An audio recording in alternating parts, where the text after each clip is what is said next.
ನಮಸ್ಕಾರ. ಬನ್ನಿ ಇವತ್ತು ರಾಜಕೀಯದ ಚರ್ಚೆಗಳನ್ನ ಸ್ವಲ್ಪ ಬದಿಗಿಟ್ಟು ಆಡಳಿತದ ಆಳಕ್ಕೆ ಇಳಿಯೋಣ. ಕರ್ನಾಟಕದ ಕರಾವಳಿ ತೀರದ ಕಾರವಾರ ಕ್ಷೇತ್ರ, ಅಲ್ಲಿನ ಜನರ ಬದುಕು, ಅವರ ಸವಾಲುಗಳು ಮತ್ತು ಒಂದು ಚುನಾವಣೆಯ ಫಲಿತಾಂಶ, ಇದೆಲ್ಲವೂ ಒಂದು ಉತ್ತಮ ಆಡಳಿತಕ್ಕೆ ಯಾವ ರೀತಿ ದಾರಿ ತೋರಿಸಬಲ್ಲದು ಅನ್ನೋದನ್ನ ವಿಶ್ಲೇಷಿಸೋಣ. ಇದು ಕೇವಲ ಅಂಕಿಸಂಖ್ಯೆಗಳ ಲೆಕ್ಕಾಚಾರ ಅಲ್ಲ, ಇದು ಜನರ ಬದುಕನ್ನ ಉತ್ತಮಪಡಿಸೋದಕ್ಕೆ ಒಂದು ನೀಲನಕ್ಷೆಯನ್ನ ಹುಡುಕೋ ಪ್ರಯತ್ನ. ಕಾಳಿ ನದಿ ಮೆಲ್ಲಗೆ ಅರಬ್ಬಿ ಸಮುದ್ರವನ್ನ ಸೇರುವ ಈ ಸುಂದರವಾದ ಜಾಗ ಇದೇ ಕಾರವಾರ. ಇದು ಕೇವಲ ಭೂಪಟದಲ್ಲಿರುವೊಂದು ಜಾಗ ಅಲ್ಲ, ಇದು ಮೀನುಗಾರರು, ರೈತರು ಮತ್ತೆ ಬೇರೆ ಬೇರೆ ಸಮುದಾಯಗಳು ಒಟ್ಟಾಗಿ ಬಾಳುವ ಒಂದು ಸಾಂಸ್ಕೃತಿಕ ಸಂಗಮ. ಇಲ್ಲಿನ ಜನರ ದಿನನಿತ್ಯದ ಬದುಕಿನ ಸವಾಲುಗಳನ್ನ ಅರ್ಥ ಮಾಡ್ಕೊಳ್ದೆ ನಾವು ಯಾವುದೇ ಆಡಳಿತದ ವಿಶ್ಲೇಷಣೆಯನ್ನ ಪೂರ್ತಿ ಮಾಡೋಕೆ ಸಾಧ್ಯವೇ ಇಲ್ಲ. ನಮ್ಮ ಈ ವಿಶ್ಲೇಷಣೆಯ ಪಯಣದಲ್ಲಿ ನಾವು ಮೊದಲು ಕರಾವಳಿಯ ನಾಡಿಮಡಿತವನ್ನ ಅರ್ಥ ಮಾಡಿಕೊಳ್ಳೋಣ. ಆಮೇಲೆ ಕೇವಲ 2138 ವೋಟುಗಳು ಹುಟ್ಟುಹಾಕಿದ ಒಂದು ದೊಡ್ಡ ಪ್ರಶ್ನೆಯ ಬೆನ್ನು ಹತ್ತೋಣ. ಅದಾದ್ನಂತರ ನೀರು, ರಸ್ತೆಯಂತಹ ಮೂಲಭೂತ ಸಮಸ್ಯೆಗಳು ಜನರ ತೀರ್ಪನ್ನ ಹೇಗೆ ರೂಪಿಸಿತು ಅಂತ ನೋಡೋಣ. ಕೊನೆಗೆ ಒಂದು ಸ್ಪಷ್ಟವಾದ ಆಡಳಿತದ ನೀಲನಕ್ಷೆಯನ್ನ ಮುಂದಿಟ್ಟು ನಾಯಕರ ಮುಂದಿರುವ ಆಯ್ಕೆ ಏನು ಅನ್ನೋದ್ರ ಬಗ್ಗೆ ಚರ್ಚಿಸೋಣ. ಸರಿ, ಹಾಗಾದ್ರೆ ಶುರು ಮಾಡೋಣ. ಕಾರವಾರದ ವಾಸ್ತವ ಸ್ಥಿತಿ ಏನು ಅಂತ ಮೊದಲು ಅರ್ಥ ಮಾಡ್ಕೊಳ್ಳೋಣ. ಇಲ್ಲಿನ ಜನರ ಮೂಲಭೂತ ಜೀವನ ಪರಿಸ್ಥಿತಿಗಳು ಹೇಗಿವೆ, ಅವರು ಎದುರಿಸುತ್ತಿರುವ ನಿಜವಾದ ಅಭಿವೃದ್ಧಿಯ ಸವಾಲುಗಳಾದ್ರೂ ಏನು? ಕಾರವಾರ ಕ್ಷೇತ್ರ ಅಂದಾಜು 2,62,000 ಜನಸಂಖ್ಯೆ ಹೊಂದಿದೆ.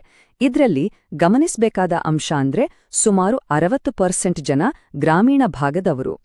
ಕಾರವಾರ ಮತ್ತು ಅಂಕೋಲಾ ತಾಲೂಕುಗಳನ್ನ ಒಳಗೊಂಡಿರೋ ಈ ಕ್ಷೇತ್ರದ ಆರ್ಥಿಕತೆ ನಿಂತಿರೋದೇ ಮುಖ್ಯವಾಗಿ ಮೀನುಗಾರಿಕೆ, ಕೃಷಿ ಮತ್ತೆ ಸ್ವಲ್ಪ ಮಟ್ಟಿಗೆ ಪ್ರವಾಸೋದ್ಯಮದ ಮೇಲೆ.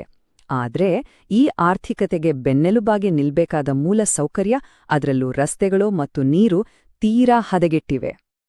ಈ ಅಭಿವೃದ್ಧಿಯ ಕೊರತೆಯನ್ನ ನಮ್ಮ ಸಂಖ್ಯೆಗಳಲ್ಲಿ ನೋಡಿದಾಗ ವಾಸ್ತವದ ತೀವ್ರತೆ ಗೊತ್ತಾಗುತ್ತೆ. ಅಭಿವೃದ್ಧಿ ಅಂತರ ಸೂಚ್ಯಾಂಕದಲ್ಲಿ 100ಕ್ಕೆ ನೀರಿಗೆ ಸಿಕ್ಕಿರೋದು ಕೇವಲ 20 ಅಂಕ, ಉದ್ಯೋಗಕ್ಕೆ 25 ಮತ್ತು ರಸ್ತೆಗಳಿಗೆ 30. ಇವು ಕೇವಲ ನಂಬರ್ಗಳು ಅಲ್ಲ, ಜನರ ದಿನನಿತ್ಯದ ಸಂಕಟದ ಕಥೆ ಹೇಳ್ತಿವೆ. ಅದ್ರಲ್ಲೂ ನೀರಿನ ಸಮಸ್ಯೆ ಇಲ್ಲಿ ಬಹುದೊಡ್ಡ ಸವಾಲು. ಈಗ ಬರೋಣ ನಮ್ಮ ವಿಶ್ಲೇಷಣೆಯ ಅತ್ಯಂತ ಕುತೂಹಲಕಾರಿ ಭಾಗಕ್ಕೆ, ಆ 2,500 ವೋಟುಗಳ ಪ್ರಶ್ನೆ. 2018 ಮತ್ತು 2023ರ ಚುನಾವಣೆಗಳ ನಡುವೆ ಆದ ಈ ಅನಿರೀಕ್ಷಿತ ಬದಲಾವಣೆ ಯಾಕಾಯ್ತು? ಈ ಚುನಾವಣಾ ವೈಪರೀತ್ಯವನ್ನ ಅರ್ಥ ಮಾಡ್ಕೊಳ್ಳೋದು ಬಹಳ ಮುಖ್ಯ. 2018ರಲ್ಲಿ ಬಿಜೆಪಿ ಅಭ್ಯರ್ಥಿ ರೂಪಾಲಿ ನಾಯಕ್ ಅವರು 14,000ಕ್ಕೂ ಹೆಚ್ಚು ವೋಟುಗಳ ಸ್ಪಷ್ಟ ಅಂತರದಿಂದ ಗೆಲುವು ಸಾಧಿಸಿದ್ರು. ಅದೊಂದು ಸುಭದ್ರವಾದ, ನಿರಾತಂಕವಾದ ಗೆಲುವಾಗಿತ್ತು. ಆದ್ರೆ ಕೇವಲ 5 ವರ್ಷಗಳಲ್ಲಿ 2023ರಲ್ಲಿ ಅದೇ ಅಭ್ಯರ್ಥಿ ಕೇವಲ 2,138 ವೋಟುಗಳ ಅತಿ ಸಣ್ಣ ಅಂತರದಿಂದ ಸೋಲ್ಬೇಕಾಯ್ತು. ಈ ಗೆಲುವಿನಿಂದ ಸೋಲಿನವರೆಗಿನ ಪಯಣದ ಹಿಂದಿನ ಕಾರಣವಾದ್ರೂ ಏನು? ಇಲ್ಲಿರೋ ಅಂಕಿ ಅಂಶಗಳು ಒಂದು ರೀತಿ ಆಶ್ಚರ್ಯಕರ. ನೋಡಿ, 2023ರಲ್ಲಿ ಬಿಜೆಪಿಯ ವೋಟ್ ಶೇರ್ ಕಮ್ಮಿ ಆಗಿಲ್ಲ, ಬದಲಿಗೆ 8% ಜಾಸ್ತಿ ಆಗಿದೆ. ಹಾಗಿದ್ರೂ ಸೋಲು ಯಾಕಾಯ್ತೋ? ಕಾರಣ ಇಲ್ಲಿದೆ. ಜೆಡಿಎಸ್ ಪಕ್ಷದ ವೋಟ್ ಶೇರ್ ಸಂಪೂರ್ಣವಾಗಿ ಕುಸಿದು ಆ ಮತಗಳು ಬಹುತೇಕವಾಗಿ ಕಾಂಗ್ರೆಸ್ ಕಡೆಗೆ ವರ್ಗಾವಣೆಯಾದವು. ಇದರಿಂದ ಕಾಂಗ್ರೆಸ್ನ ಮತಪಾಲು ಒಂದೇ ಸಾರಿ 19% ಹೆಚ್ಚಾಯ್ತು. ತ್ರಿಕೋಣ ಸ್ಪರ್ಧೆ ಇಲ್ಲವಾದಾಗ ಮತಗಳು ಹೇಗೆ ಧ್ರುವೀಕರಣಗೊಳ್ಳುತ್ತವೆ ಅನ್ನೋಕೆ ಇದು ಒಂದು ಸ್ಪಷ್ಟ ಉದಾಹರಣೆ. ಹಾಗಾದ್ರೆ ಈ ಚುನಾವಣಾ ಬದಲಾವಣೆಯ ಮೂಲ ಕಾರಣ ಏನು? ಬನ್ನಿ ಒಂದು ರೀತಿ ಡಯಾಗ್ನೋಸಿಸ್ ಮಾಡೋಣ. ಮತದಾರರ ಅತಿದೊಡ್ಡ ಅಸಮಾಧಾನಗಳಾದ ನೀರು, ರಸ್ತೆ ಮತ್ತು ಜೀವನೋಪಾಯದ ಸಮಸ್ಯೆಗಳನ್ನ ಇನ್ನಷ್ಟು ಆಳವಾಗಿ ನೋಡೋಣ. ಜನರ ಮನಸ್ಸಿನಲ್ಲಿದ್ದ ಒಂದು ಮಾತು ಇದು: ಯೋಜನೆಗಳು ಬರ್ತಾವೆ ಸರಿ, ಆದ್ರೆ ನಮ್ಗೆ ಕುಡಿಯೋಕೆ ನೀರಿಲ್ಲ, ಓಡಾಡೋಕೆ ಸರಿಯಾದ ರಸ್ತೆ ಇಲ್ಲ. ಇದಕ್ಕೆ ವೆಲ್ಫೇರ್ ಫಟೀಗ್ ಅಥವಾ ಕಲ್ಯಾಣ ಯೋಜನೆಗಳ ಬಳಕೆ ಅಂತ ಕರಿಬೋದು. ಅಂದ್ರೆ ಬೇರೆ ಬೇರೆ ಸೌಲಭ್ಯಗಳು ಸಿಕ್ಕಿದ್ರೂ ಕುಡಿಯೋಕೆ ನೀರು, ಹೋಗ್ಬರೋಕೆ ರಸ್ತೆ ಇಲ್ಲ ಅಂದಾಗ ಜನರಿಗೆ ನಿರಾಸೆ ಆಗುತ್ತೆ. ಮೂಲಭೂತ ಸೌಕರ್ಯಗಳೇ ವಿಫಲವಾದಾಗ ಉಳಿದ ಸಹಾಯಗಳು ಅಷ್ಟು ಮುಖ್ಯ ಅನ್ಸುದಿಲ್ಲ. ಗ್ರಾಮೀಣ ಭಾಗದ ಚಿತ್ರಣವನ್ನಂತೂ ನೋಡಿ. 60% ಜನರಿಗೆ ನೀರಿನದ್ದೇ ದೊಡ್ಡ ಚಿಂತೆ. ಅದಾದ ಮೇಲೆ ರಸ್ತೆ ಮತ್ತು ಸೇತುವೆ, ಆಮೇಲೆ ಉದ್ಯೋಗದ ಸಮಸ್ಯೆ. ಇದೇನ್ ತೋರ್ಸುತ್ತೆ ಅಂದ್ರೆ ಜನರ ಆದ್ಯತೆಗಳು ಅತ್ಯಂತ ಮೂಲಭೂತ ಅವಶ್ಯಕತೆಗಳಾಗಿವೆ, ಬೇರೇನೂ ಅಲ್ಲ. ಇದೆಲ್ಲವೂ ನಮ್ಮನ್ನ ಒಂದು ಮೂಲಭೂತ ಪ್ರಶ್ನೆಗೆ ತಂದು ನಿಲ್ಲಿಸುತ್ತೆ. ಅದುವೇ ನಂಬಿಕೆ. ನಮ್ಮ ಕಾನೂನುಗಳ ಪ್ರಕಾರ ಜನರ ಡೇಟಾ ಮತ್ತು ಅವರ ಒಪ್ಪಿಗೆಯನ್ನ ಅತ್ಯಂತ ಗೌರವದಿಂದ, ಘನತೆಯಿಂದ ನೋಡ್ಕೊಳ್ಬೇಕು. ನಾಯಕರು ಮತ್ತು ಜನರ ನಡುವಿನ ಈ ನಂಬಿಕೆಯೇ ಆಡಳಿತದ ಅಡಿಪಾಯ ಅಲ್ವಾ? ಆ ನಂಬಿಕೆಯನ್ನ ಉಳಿಸ್ಕೊಳ್ಳೋದು ಎಲ್ಲಕ್ಕಿಂತ ಮುಖ್ಯ. ಈಗ ನಾವು ಜನಾದೇಶವನ್ನ ಇನ್ನೊಂದು ಆಯಾಮದಲ್ಲಿ ನೋಡೋಣ. ಇಲ್ಲಿ ವ್ಯಕ್ತಿಗಳನ್ನ ಪಕ್ಕಕ್ಕಿಟ್ಟು ವ್ಯವಸ್ಥೆ ಹೇಗೆ ಕೆಲಸ ಮಾಡಿದೆ ಅಥವಾ ಮಾಡಿಲ್ಲ ಅನ್ನೋದ್ರ ಮೇಲೆ ಗಮನ ಹರಿಸೋಣ. ಹಾಲಿ ಶಾಸಕರು ಮತ್ತು ಪಕ್ಷದ ವ್ಯವಸ್ಥೆಯ ಶಕ್ತಿ ಮತ್ತು ದೌರ್ಬಲ್ಯಗಳನ್ನ ವಸ್ತುನಿಷ್ಠವಾಗಿ ವಿಶ್ಲೇಷಿಸೋಣ. ಅಭ್ಯರ್ಥಿಯ ಪ್ರೊಫೈಲ್ ನೋಡಿದ್ರೆ ಒಂದು ವಿಚಿತ್ರವಾದ ಕಾಂಟ್ರಾಸ್ಟ್ ಕಾಣಿಸುತ್ತೆ. ಒಂದ್ಕಡೆ ಅಭ್ಯರ್ಥಿ ಜನರಿಗೆ ನಮ್ಮವರೇ ಅನ್ನೋ ಭಾವನೆ ಇದೆ, ಅಂದ್ರೆ ಅವರ ಇನ್ಸೈಡರ್ ಕೋಶಿಯಂಟ್ ಚೆನ್ನಾಗಿದೆ, ಜೊತೆಗೆ ಪಕ್ಷದ ಬೂತ್ ಮಟ್ಟದ ಜಾಲವೂ ಬಲವಾಗಿದೆ. ಆದ್ರೆ ಇನ್ನೊಂದ್ ಕಡೆ ತೀವ್ರವಾದ ಆಡಳಿತ ವಿರೋಧಿ ಅಲೆ ಇದೆ ಮತ್ತು ಅವರನ್ನ ಮರು ಆಯ್ಕೆ ಮಾಡೋಕೆ ಮತದಾರರು ಅಷ್ಟಾಗಿ ಇಷ್ಟಪಡ್ತಿಲ್ಲ. ಯಾಕೆಂದ್ರೆ ಮೂಲಭೂತ ಸೇವೆಗಳ ವೈಫಲ್ಯಕ್ಕೆ ಅವರನ್ನೇ ನೇರ ಹೊಣೆಗಾರರನ್ನಾಗಿ ಮಾಡಲಾಯಿತು. ಇದು ಬಹುಶಃ ಈ ಇಡೀ ವಿಶ್ಲೇಷಣೆಯ ಅತ್ಯಂತ ಪ್ರಮುಖವಾದ ಅಂಶ.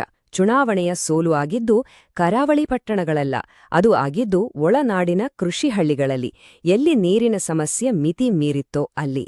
ಅಂದರೆ ಇದು ಚುನಾವಣಾ ತಂತ್ರಗಾರಿಕೆಯ ಸೋಲಿಗಿಂತ ಹೆಚ್ಚಾಗಿ ನೆಲಮಟ್ಟದಲ್ಲಿ ಯೋಜನೆಗಳನ್ನ ಜಾರಿಗೊಳಿಸುವುದಲ್ಲಿ ಆದ ವೈಫಲ್ಯ. ಸರಿ, ಇಲ್ಲಿಯವರೆಗೂ ನಾವು ಸಮಸ್ಯೆಯನ್ನ ಬೇರು ಸಮೇತ ವಿಶ್ಲೇಷಣೆ ಮಾಡಿದ್ವಿ. ಈಗ ಪರಿಹಾರದ ಕಡೆಗೆ ನೋಡೋಣ. ಕ್ಷೇತ್ರದಲ್ಲಿ ಗುರುತಿಸಲಾದ ಈ ಪ್ರಮುಖ ಸಮಸ್ಯೆಗಳನ್ನ ಬಗೆಹರಿಸೋಕೆ ದತ್ತಾಂಶ ಆಧಾರಿತ ಒಂದು ಸ್ಪಷ್ಟವಾದ ಆಡಳಿತದ ನೀಲನಕ್ಷೆ ಹೇಗಿರಬಹುದು? ಇಲ್ಲಿ ಒಂದು ಸ್ಪಷ್ಟವಾದ 3 ಅಂಶಗಳ ಅಭಿವೃದ್ಧಿಯ ಪ್ರತಿಜ್ಞೆಯನ್ನ ನೋಡಬಹುದು. ಇದು ಮತದಾರರ 3 ದೊಡ್ಡ ಸಮಸ್ಯೆಗಳಾದ ನೀರು, ರಸ್ತೆ ಮತ್ತು ಉದ್ಯೋಗಗಳಿಗೆ ನೇರವಾದ ಪರಿಹಾರ. ಮೊದಲನೇದು ಕಾರವಾರ ಅಂಕೋಲ ವಾಟರ್ ಗ್ರಿಡ್.